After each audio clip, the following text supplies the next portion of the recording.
Yung araw na nagatid ako sa trabaho kids kasama po napansin ko pa ang service ng TV5 dyan. Siyempre unahan ko na sila mag-post at mag-report. Etos lang. So bakit kami dyan unang hagdanan? Siyempre, first palapag yan kasi yun nila. Hanggang makarating kami sa pangalawang hagdanan. Hindi pa yung second floor. Siyempre meron pang kasunod dyan, yun ang second floor. Habang nag-aatid kami dyan, may napansin akong dalawang kids. At ayan na, malapit na yan. O ayan, ito na sa second floor namin, paakyat. Dito ko naman mapapansin dalawang kids na makulit. At mapapansin niyo dyan. Ayan na, charan. All shout out sa inyo dalawa, boy. So ayan, hanggang sa nakating kami ng third floor. Ayan. Third floor, umakit ulit. Fourth floor. Fourth floor. Kaya blue lang sa fourth floor. So yan, pa na yung mga nag-aatid. So kami paakyat pa lang. Siyempre ang gising kasi namin yung madalas late. Always late. Habang nag-akyat kami. At may nakita kami isang beautiful teacher. Nagtanong kami. At nagtanong dyan yung misis ko. So, tinuro kami sa dulo, kanan. Ay, check. Kaliwa pala. So, habang naglalakad kami, nauna ang panganay ko, alias Bullet. Yan ba? Kung kilala niyo si Cesar Montano, yung Bullet, yun yung gupit niya, guys. Kung makikita niyo sa school yan, pagmasdan niyo mukhang si Cesar Montano yan. Bullet. So, yan, tinuro niya yung section ng kapatid niya. Section 17. So, papasok na kami. So may napaharap pa, umalis ka dyan. Harang-harang kay, dadaan kami. Siyempre, dalawang isip dito ba to? Pumamot pa sa ulo, wala namang kuto. Kaya nag-ibisedas at si ate sabi ito, mabigat dyan eh, may dadambal yan eh. O yan, so sumilip ulit at lalabas, atras, lalabas. Atras? O so may tumanik, naku si teacher. Buti na lang, hindi ako napagsalita na hindi maganda. So shout out sa iyo, ma'am. Sa mga ubuti natin turo dyan.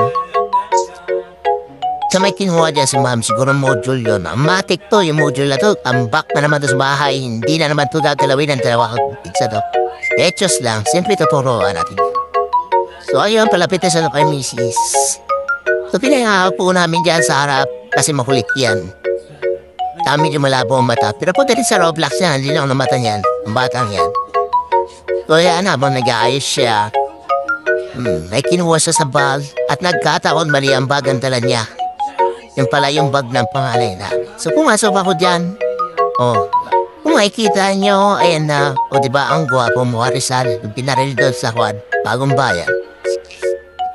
So yan. At lumabas ulit ako dahil hindi ako pasali dyan. So ito si Bullet, palakad-lakad, titingin ang room niya. Nagdi-decide kung papasok o hindi. Siyempre hindi papasok yan, babalik yan. O, diba? Napalimutan ko siyang i-focus kung makikita niyo. Ay, yan, palapit ang pagkatao, diba? Gupit Bullet. Para si Cesar Montano. So, ang tagal lumabas ng misis kong bundat na yon, ano kaya pinaggagawa? So, ayan, lumabas na si Kuya, may dalang libro o module o kung ano yan. Para ba ang kuya, hindi mo bubuklatin niya pag uwi mo sa bahay, sa tampak ko lang yan. So, shout out sa yung kuya, turuan mo yung anak mo, and God bless. So, ayan, pumasok na. Ay, kinat ko na pala yung video. So, mali pala ako dito. So, ayun, pupunta namin doon sa room ng panganay ko. Kung dumere-diretso na si Bullet, kumamot din sa ulo. Lamang puto, bagong lupit yan. Si makikita mo naman dyan sa lupit yan. Kita na ang bumbunan. O, ayan, ang gulo naman ng bato. Bitid pa lang ko. Pumasok na naman yung misis ko, mukhang bunano at pandak. So, siyempre, bundat yan kasi pandak na. Ayan, check niya yung puan po kayo susira. Ang kapal ang mukha niya dyan, papalitan niya yan guys. So ayan, tingnan niya, bumutas o hindi, ng atong bag, nagside. So diba, ang tigas talaga ng mukha daw. Pinalitan talaga yung puan. Ayan, so okay lang naman niya kasi napansin niya siguro medyo sira. O diba, pinalaki yung bag. Puno si Bullet, ngunit may ulit at robas at nalapit sa akin. Yan. Siyempre, sistemonin ko muna yan at magbibless. bless kasamang sermon. Diba? Sasabihin ko dyan, yung kapatid mo, tingnan mo. Pero yung sarili mo, tingnan. Ay, just lang. So, ayan si Bondat, o, diba? Hirap namin kuha siya sa isang pintuan. At may isa pa, lumabas, is Bondat din. Kasi yung height nila, mahirap talaga sa ating mga misis talaga, oh. Yung mga misis talaga natin, ang misis niya. Mga chismosa talaga, no? Diba? Nagpapalawigyan pa sila ng dyan.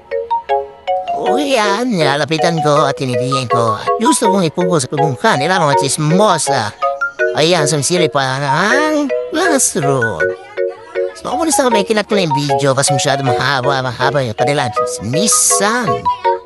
Habang pababa kami, nang hagdaang tuloy-tuloy pa rin kanilang chismisan, mga kaibigan, nagdala mo talaga, ay merong pararatingan at kanilang pintuhan na walang kamuang-muang. Wala kang matutunan.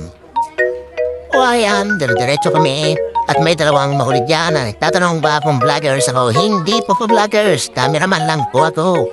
So shoutout sa inyo sa dalawang tatanong dyan, boy. Ang palapit na palapit niya at palabas ang bulbas. O, diba? May bago naman siyang kachismisan. Ang lupit mo. So, inantay pala siya doon na isa niyang unang kachismisan na malidin at Bondat. Patlod ba sila ang Bondat? Ayan. So, diba? Hindi niya alam kung ano sasabihin niya sa kabila, sa kaliwa. Ayan. Alam mo talaga, yung chismisan na mayroon talaga pag kasama tayo mga babae, mga asawa natin. Pag may makitang kaklala at sismisa na, hindi naman sila magkakapera dyan. Hanggang palabas namin ng gate at yung ate dyan sinisigawan, anong section yun? So ayan, sumigaw na siya, section mo ate. So shout out sa iman tagapagbansay dyan.